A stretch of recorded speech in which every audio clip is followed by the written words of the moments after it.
UPSC के point of view से recent days के अंदर व्हाट वी हैव सीन कि गवर्नमेंट का जो फोकस है वो एनर्जी के ऊपर है, और एनर्जी के अंदर सबसे इंपॉर्टेंट रह जाती है रिसेंट ईयर्स में।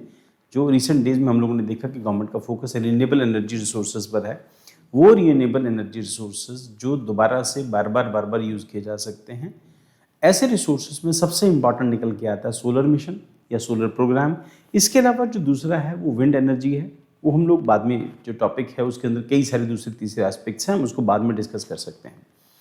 बट अभी आज का जो हमारा टॉपिक है ये सोलर एनर्जी को और सोलर एनर्जी से रिलेटेड है। इस सोलर एनर्जी के अंदर हम लोग ये देखते हैं कि जब सरकार इस तरह से कोई नया प्रोजेक्ट लेके आती है या सोलर एनर्जी को मास लेवल के ऊपर, बड़े लेवल के उसको प्रोड्यूस करना है। अगर आपको घर के लिए एनर्जी चाहिए तो आप घर की छत के ऊपर सोलर पैनल लगा सकते हैं, बट आपके पूरे मोहल्ले को अगर इलेक्ट्रिसिटी देनी है या पूरे शहर को अगर इलेक्ट्रिसिटी देनी है तो क्या करना पड़ेगा, एक बहुत बड़ा एरिया एक्वायर करना पड़ेगा। उस बड़े एरिया के ऊपर, बड़े लेवल के ऊपर सोलर पैनल लगेंगे। फिर उन सोलर पैनल से फिर बैटरी से जुड़ा जाएगा ताकि रात के टाइम भी उसकी सप्लाई हो सके। फिर वो एनर्जी जो है वो डिस्ट्रीब्यूट होगी। अब इस सब में एक बड़ी इशू ये रहता है जो रिसेंट डेज में हम लोगों ने देखा कि अगर ऐसी किसी जगह के ऊपर अगर लैंड एक्वायर करनी हो तो उसमें पॉलिटिक्स होती है, उसमें किसान इन्वॉल्व हो जाते हैं, उसमें लेफ्ट पार्टीज इन्वॉल्व हो जाती हैं, तो लैंड एक्वायर हो जाने का कोई चांस ही नहीं बचता है। ऐसी कंडीशन में सरकार एक नया प्रोग्राम लेके आई। उस प्रोग्राम के अकॉर्डिंगली जहाँ जहाँ पर जो पॉन्ड्स बचे होंगे या जो पॉन्ड हैं या तालाब हैं जहाँ पर, या जहाँ पर नहरें हैं जिसका पानी जो है कंपैरेटिवली ना जहाँ पे लगातार फ्लो बना रहता है, उसमें से कुछ एरिया को, लगभग 70% एरिया के अंदर सोलर पैनल लगा के उसको बैटरियों से जोड़ के फिर उसकी एनर्जी जो सप्लाई है वो की जा सकती है। अब इसका एक सबसे बड़ा एडवांटेज ये होगा कि एक कम से कम राजस्थान के एरिया में या वो एरिया जहाँ पे गर्मी ज़्यादा पड़ती है वहाँ पर इवेपोरेशन थोड़ा सा स्लो हो जाएगा। दूसरा, क्योंकि इसके लिए एक्वाटिक लाइफ के लिए थोड़ी सी जगह छोड़ी गई है, 30% तक का एरिया जो है एक्वाटिक लाइफ के लिए छोड़ा गया है, तो मछलियाँ मरने का भी चांस नहीं है। इसको बांधने के लिए उन्होंने क्या किया कि पहली बात ये पैनल लगाएंगे, फिर जो पीपा पुल होते हैं आप लोगों ने देखा होगा, वो गोल गोल से एक कंटेनर टाइप के होते हैं, बड़े बड़े कंटेनर्स होते हैं। तो उन कंटेनर्स के ऊपर एक प्लेटफॉर्म बनाएंगे, उसके ऊपर फिर सोलर पैनल फिट कर देंगे। अब वो क्योंकि वो मूव ना करें उसकी एंकरिंग की जाएगी आसपास एरियाज के साथ, उसको बड़े बड़े लोहे की तारों के साथ बांध देंगे ताकि अगर मौसम ख़राब भी हो, मानसून का पीरियड भी आए, हवा भी तेज़ चले तो ये उड़े नहीं, ये टूटे नहीं, ये बह के आगे नहीं चला जाए। तो अब जहाँ पर वो ज़मीनें जो खाली पड़ी हैं या वो ज़मीनें जहाँ पर इस तरह से जो पानी जो है स्टोर होता है, बड़े पॉन्ड्स हैं, तालाब हैं, गाँव का तालाब है, या फिर जहाँ जहाँ जो प्रोजेक्ट ऐसा बन सकता है जहाँ पे नहरें हैं, इरिगेशन फैसिलिटी अवेलेबल है, तो जहाँ पर लैंड एक्वायर करने की ज़रूरत नहीं होगी वहाँ पर इस तरह से जो फ्लोटिंग सोलर पैनल जो है वो लगाएंगे। अब एडवांटेज क्या होगा कि आपको इलेक्ट्रिसिटी मिलेगी। और सबसे बड़ा एडवांटेज, अभी तक क्या होता था सिर्फ सोलर पैनल के ऊपर फोकस था, अब जो फोकस है सिर्फ सोलर पैनल नहीं है, सोलर पैनल के साथ साथ अब जो फोकस ये है कि उनके साथ बैटरीज को जोड़ दो ताकि शाम के टाइम की जो इलेक्ट्रिसिटी सप्लाई की है, जो डिमांड है इलेक्ट्रिसिटी डिमांड शाम के टाइम जो पीक आवर्स में होती है वो फुलफिल हो जाएगी। ठीक, तो न्यूज़ को डिस्कस करते हैं। तो एडिटोरियल पार्ट है, मेजर लीप है towards achieving India's target of 500 gigawatt का ये जो प्रोजेक्ट है। Non fossil fuel, fossil fuel आप समझते हैं, फॉसिल फ्यूल क्या होता है, जिसको जलाने से कार्बन निकलती है।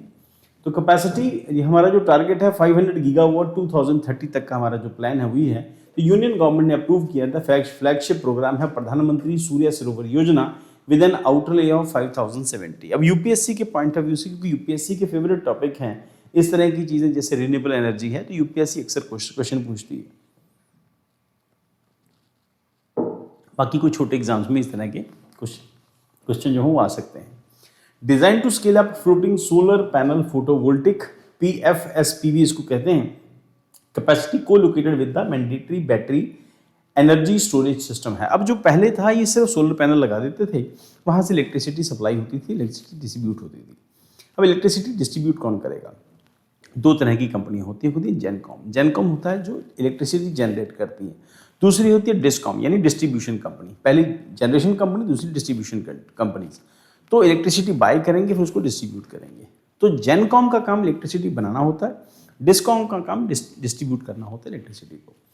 अब यहाँ पर जो काम होगा ये PMSSY डायरेक्टली यानी कि सूर्य सरोवर योजना directly address the primary bottleneck of the conventional solar land acquisition constant. सबसे बड़ी दिक्कत जो सरकारों की ये थी कि जब भी इस तरह के प्रोजेक्ट शुरू किए जाते हैं सबसे पहले लैंड एक्विजिशन को लेकर एक बड़ी प्रॉब्लम आती है, लैंड एक्वायर करने को लेकर लोग हंगामा करते हैं। फिर उसमें ऑपोजिशन पार्टियां कई सारी दूसरी तीसरी चीजें साथ में इन्वॉल्व हो जाती हैं, पॉलिटिक्स हो जाती है।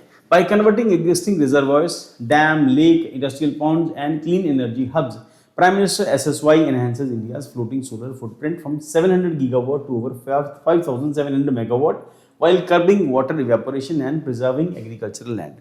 अब अगर आप ऐसी किसी भी जगह के ऊपर सोलर पैनल लगाओगे तो भाई इसका मतलब ये है कुछ ज़मीन के ऊपर या तो खेती होती थी या होएगी, या फिर आपने ऐसी जगह एक्वायर की जहाँ पर एग्रीकल्चर होती थी। डेजर्ट में लगाएंगे तो कोई दिक्कत नहीं, राजस्थान के डेजर्ट में, बट पूरा इंडिया तो डेजर्ट नहीं है ना। तो जहाँ पर फैसिलिटीज़ अवेलेबल होंगी तो वहाँ पर जो कोई डैम है तो डैम के ऊपर आप फ्लोटिंग पैनल लगा देते, जैसे जैसे पानी बढ़ेगा वो पैनल आपके ऊंचे हो जाएंगे, हाइट बढ़ जाएगी, पानी कम होगा तो नीचे हो जाएंगे। अब डैम के पीछे देखो कितने सारे रिजर्वॉयर्स बने होते हैं, बड़े बड़े रिजर्वॉयर्स हैं, कोई नुकसान भी नहीं होने वाला उनको, डैम को भी कोई नुकसान नहीं है, पानी भी इवेपोरेट कम होएगा और कई सारी चीज़ें पॉजिटिव हो जाएंगी।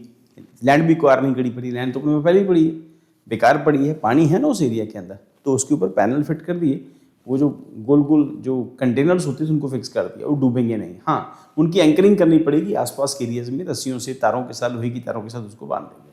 नेक्स्ट न्यूज़ में क्यों है, कैबिनेट अप्रूव्ड PMSSY यानी कि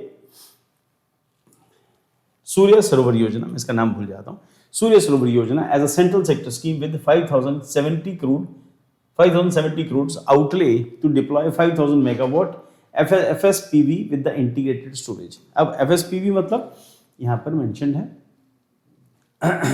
floating clean power zero land acquisition, FFPV floating solar voltaic capacity, floating solar photovoltaic plan.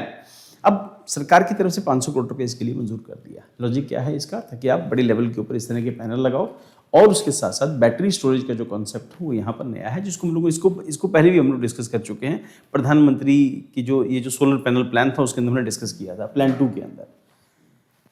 अब इसमें क्या है, टैपिंग टेक्निकल पोटेंशियल क्या है, unlock India's vast 102.18 gigawatt floating solar panel potential estimated by the national institute of solar energy. अब यहाँ पर important है कि इंडिया में बहुत बड़ी लैंड जो है, जो एक्वाटिक बॉडीज ने कवर की हुई है, उन लैंड के ऊपर ही इसको लगाएंगे, कोई लैंड एक्वायर करने की जरूरत नहीं पड़ेगी। जो पॉन्ड्स हैं, जो डैम, जैसे हमने पहले बताया, कोई लेक्स हैं, उनके ऊपर किया जैसे जैसे हम लोग मानते हैं चंडीगढ़ के अंदर सुखना लेक है। अब सुखना लेक का एक एरिया अगर आप उसके ऊपर सोलर पैनल लगा भी देंगे तो उसको फर्क पड़ने वाला नहीं है, बाकी की लेक तो सारी खुली है। ठीक, हाँ, इंपॉर्टेंट है, ये भी एक एस्पेक्ट है कि जब मानसून आता है तो मानसून के लिए मॉइस्चर जो है, एसेंशियल मॉइस्चर जो है, इसी तरह के लेक्स और पॉन्ड्स में से उसको मॉइस्चर मिलता है। अब ये भी है कि ये सारे एरिया कवर नहीं कर रहे हैं, उसका एक छोटा एरिया कवर करेंगे। तो कोशिश ये है कि जहाँ पर इस तरह की कोई जगह है तो 70% एरिया कवर करके 30% को खाली छोड़ देंगे। मैंडेटरी स्टोरेज इंटीग्रेशन क्या है, enforces a co-located energy storage system है, मिनिमम 2 आवर स्टोरेज है, टोटलिंग 10,000 मेगावाट इलेक्ट्रिसिटी को स्टोर करेंगे to overcome the solar power intermittency and stabilise the national power grid. अब इंपॉर्टेंट क्या है कि गर्मियों में जो पीक आवर्स होते हैं, यानी कि 7 से लेकर 9 बजे तक, 8 से लेकर 10 बजे तक का जो पीक आवर का टाइम है, उस पीक आवर में इलेक्ट्रिसिटी डिमांड बहुत बढ़ जाती है, लोग घरों में पहुंचते हैं नहाने का, उस टाइम AC चलने का, तो ये चीज़ें तब गर्मियों के अंदर खासतौर के ऊपर ये प्रॉब्लम आती है। तो ये जो रिक्वायरमेंट है यहाँ से पूरी हो जाएंगी, प्लस रिन्यूएबल एनर्जी रिसोर्स है, एक बार आपने लगा दिया तो 20-25 साल, 30 साल, 40 साल आराम से निकल जाएंगे।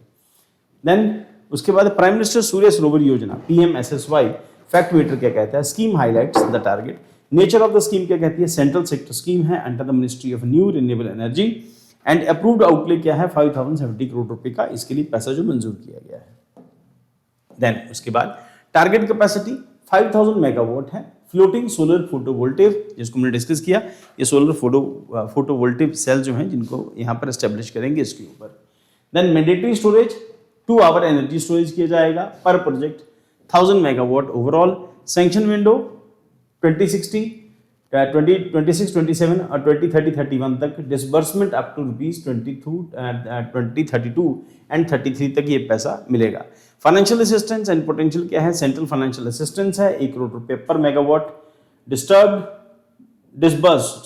Disbursed upon successful commissioning, derisking grant up to ₹50 lakh, current installed FSPV कितना है 700 मेगावाट अभी तक एस्टेब्लिश हो चुका है। टारगेट क्या है 5700 मेगावाट तक लेके 5700 तक लेके जाना, यानी कि 5000 मेगावाट अभी और जोड़ना है। नेशनल पोटेंशियल क्या कहता है इसके अंदर, 102.80 gigawatt across reservoirs inland water bodies के ऊपर ये लगाया जा सकता है। Next, technological mechanism and multi function benefits क्या है? Deploy PV modules in the buoyant floats over reservoirs, lakes and industrial ponds. तो ये तीन जगह, जैसे मैंने बताया था कि इन तीन जगहों के ऊपर जो इंडस्ट्रियल पॉन्ड्स हैं, जो डैम्स हैं, और या तो फिर वो रिजर्वायर्स हैं वहां पर लगाए जा सकते हैं, लेक के ऊपर लगाए जा सकते हैं। वाटर कूलिंग इफेक्ट होगा, lower operational temperature increases PV module efficiency, इससे क्योंकि वो ठंडे पानी के ऊपर रहेगा, पानी के ऊपर रहेगा, तो उसकी एफिशिएंसी भी कंपैरेटिवली बेटर होगी। शेडिंग सरफेस वाटर है, रिड्यूसेस इवेपोरेशन, कम होएगा, पानी इवेपोरेट हो जाता है धूप तेज पड़ती है तो। देन इंटीग्रेटेड 2RBESS है, क्या कहते हैं? Stores excess daylight generation discharging during the evening peak demand. Then उसके बाद जीरो लैंड एक्विजिशन कॉन्फ्लिक्ट, सबसे बड़ी बात यही है कि लैंड एक्वायर करने की कोई जरूरत नहीं रहेगी। देन उसके साथ साथ की take away of analytical angles, land neutral energy expansion है, ground mounted solar faces, intense land acquisition. तो सबसे बड़ा एस्पेक्ट यही है कि आपको लैंड एक्वायर करने की जरूरत नहीं रहेगी इसमें बिल्कुल भी, और कोई ज़मीन नहीं चाहिए, सिर्फ पानी के ऊपर आपको, वो पीपा पुल कहते हैं बिहार के अंदर उसको, तो वो कैनिस्टर्स होते हैं, बड़े बड़े कैनिस्टर्स होते हैं, उसके ऊपर आपस में बांध के उनका एक कॉमन प्लेटफॉर्म बना के उसको फिर रस्सियों से बांध देंगे ताकि वो इधर उधर नहीं जाए। Then synergy of solar plus storage, अब यही पॉइंट है जिसको मैंने डिस्कस किया कि सोलर एनर्जी तो एक पॉइंट हो गया, इसकी एनर्जी को यूज करेंगे, स्टोरेज भी किया जाएगा। 2 आवर्स बैटरी स्टोरेज होगा, convert intermittent solar power into the dispatchable firm energy, easing grid management to discom. ये डिस्कॉम मतलब distribution companies during peak hours. तो जब पीक आवर होंगे तो 2 घंटे का उनके पास स्टोरेज रहेगा, तो 2 घंटे की रिक्वायरमेंट पूरी हो जाएगी।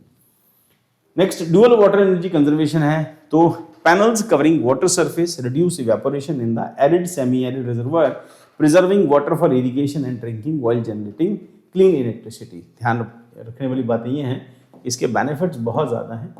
अब इसका जो कुछ डिज़ाइन ऐसा ही है, देखिए एक बड़ा सा पॉन्ड है, इस पॉन्ड के ऊपर ये पैनल लगे हुए हैं और यहाँ पर इसके लिए इसका एक बिजली का टाइप का कुछ बनाया गया है। तो और ये अलग अलग जगहों के ऊपर देखो ये बांधा हुआ है इनको आपस में, तो ये बड़ा सा एरिया है जिसके ऊपर इसको कवर किया है। और आगे चल के हम डिस्कस क्या करेंगे इसके अंदर, हाँ, डुअल वाटर एनर्जी कंजर्वेशन होगा, panel covering water surface reducing evaporation कम होगा, और उसके साथ साथ आत्मनिर्भर मैन्युफैक्चरिंग पुश होएगा। PMSSY derives localise manufacturing for the specialised HDPE including rafts, marine grade anchoring यानी कि उसको जो बांधा जाएगा, और या फिर मूटिंग लाइंस कहते हैं उनको। Then waterproof cabling and advanced battery pack इसके साथ जोड़े जाएंगे ताकि इलेक्ट्रिसिटी सप्लाई में कोई प्रॉब्लम नहीं आए। इस तरह से ये रस्सी से बांध देंगे दोनों तरफ, इस तरह का बैटरी एनर्जी स्टोरेज होगा, तो यहाँ से एनर्जी प्रोड्यूस होगी। ये पैनल लगे हैं, दोनों तरफ बंधे होंगे, अब 2 से ज़्यादा तरीके भी हो सकते हैं बांधने के, और उसके साथ साथ इतना से बैटरियाँ बनी होंगी जिसमें एनर्जी सेव होगी। देन उसके बाद बैटरी एनर्जी स्टोरेज सिस्टम क्या कहता है, co-located battery technology that captures excess electricity during the peak sunlight hours and releases it to the grid during the demand peak to grid stress। अब दिन के time तो electricity इससे मिलती रहेगी, रात के टाइम के लिए जो पीक आवर ने डिस्कस किया तो 7 से 9 या 8 से 10 का जो टाइम होता है पीक आवर का, तो उस टाइम पर वहाँ से डिमांड उसकी पूरी हो जाएगी। Then bathymetry and hydrography studies क्या कहती हैं, under water topography mapping water movement studies funded by PMSSY, 50 lakh feasibility grant to derisk mooring design against under water currents and depth fluctuations. तो इस तरह के जब प्रोजेक्ट लगाए जाएंगे तो हमेशा ध्यान रखेंगे कोई ऐसा प्रोजेक्ट नहीं हो जहां हवा बहुत तेज चलती हो या पानी बहुत तेज आता हो, ये ना हो कि पैनल ही बह जाएं सारे या फिर टूट जाए, उसके अंदर नुकसान हो जाए, तो या फिर उसकी एंकरिंग जो है वो तगड़ी रखी जाएगी, मोटिंग उसकी स्ट्रांग रखी जाएगी ताकि कोई नुकसान ना हो। बहुत रिसर्च करने के बाद ही ऐसा किया जाएगा, फिर रिक्वायरमेंट होगी, जैसी रिक्वायरमेंट होगी वैसा उसको बना लेंगे। 500 गीगावाट नॉन फॉसिल गोल होगा हमारा, बड़ा टारगेट तो यही है कि 500 गीगावाट तक हम नॉन फॉसिल एनर्जी बर्न करके हम लोग फ्यूल बर्न करके हम लोग इलेक्ट्रिसिटी जनरेट करें।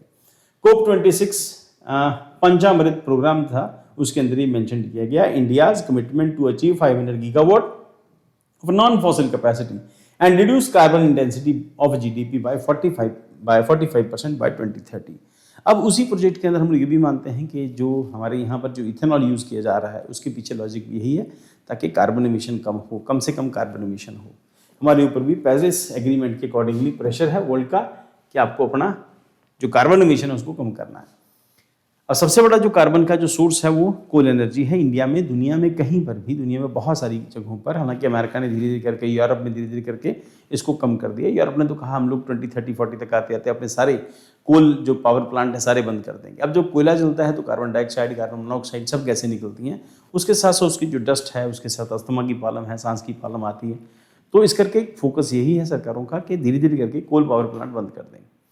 अब कोल पावर प्लांट हो या थर्मल पावर प्लांट जो है, इन सब में एक ही लॉजिक काम करता है कि पानी गर्म करेंगे, टरबाइन घूमेगी, कॉपर के आसपास मैग्नेट या मैग्नेट के आसपास कॉपर घूमती है, इलेक्ट्रिसिटी जनरेट होती है। बस इतना ही सिंपल फॉर्मूला होता है। अब यहाँ पर सोलर पैनल है, फ्री की एनर्जी है, कोई एफर्ट नहीं करना, सनलाइट मिलेगी। ध्यान रखना, हमें सनलाइट चाहिए, धूप तेज होने से खास फर्क नहीं पड़ता, उससे तो पैनल का नुकसान होता है उल्टा, क्योंकि ये ठंडे पानी के ऊपर लगे हैं, पानी के ऊपर लगे हैं, इस करके ये ठंडे भी रहेंगे कंपैरेटिवली। देन स्टेट डिस्कॉम मतलब distribution companies and power grid corporation PGCIL benefit from the reliable solar power evacuating through existing substation network। तो उनके लिए कुछ करना नहीं है, उनको अपने स्टेशन के साथ कुछ जोड़ना ही है, बस इलेक्ट्रिसिटी, बाकी के नेटवर्क तो पहले से एस्टेब्लिश्ड है। Then domestic float and BESS manufacturers and domestic supply chain partners building high density polyethylene HDPE floats and marine anchors। तो वही पॉइंट जिसको हमने किया कि मेरीन टाइप के एंकर जो है वो लगाए जाएंगे ताकि नुकसान नहीं हो, बहे नहीं। मेजर टेक्निकल एनवायरमेंटल चैलेंजेस हैं, हायर अपफ्रंट कैपेसिटी, सबसे बड़ा एस्पेक्ट यही है इस तरह के प्रोजेक्ट लगाने में, उसकी जो अपफ्रंट जो कॉस्ट आती है वो बहुत ज़्यादा आएगी। ठीक, पहले लगाने का खर्चा बहुत ज़्यादा है, वो ठीक है, वो 20-25 साल के अंदर सारे पैसे पूरे हो जाएंगे और प्रॉफिट देने लग जाएगा। बियॉन्ड प्लेटफॉर्म्स, जो तैरते रहते प्लेटफॉर्म्स हैं, मूरिंग केबल्स, उसको बांधने वाली cables and waterproof power electronics make FSPVW 25% costlier then the land solar. जमीन के ऊपर लगाएंगे सस्ता पड़ेगा, पानी के ऊपर लगाएंगे तो ऑब्वियसली थोड़ी सी उसकी कॉस्ट बढ़ेगी या काफ़ी कॉस्ट बढ़ेगी। रिजर्वर वाटर लेवल फ्लक्चुएशंस हैं, seasonal, monsoon cause, massive depth changes and wave action है। तो सबसे बड़ा एस्पेक्ट यही है, जो मौसम खराब होंगे, तूफान आएंगे, मानसून आएंगे, तो क्या करेंगे उसके हिसाब से उसको बनाना पड़ेगा। हालांकि प्रॉब्लम है तो सोल्यूशन भी होगा उसका। उसके बाद पोटेंशियल इकोलॉजिकल इंपैक्ट है, excessive coverage of water surface में reduce dissolve oxygen level, blocking sunlight to aquatic flora and fauna.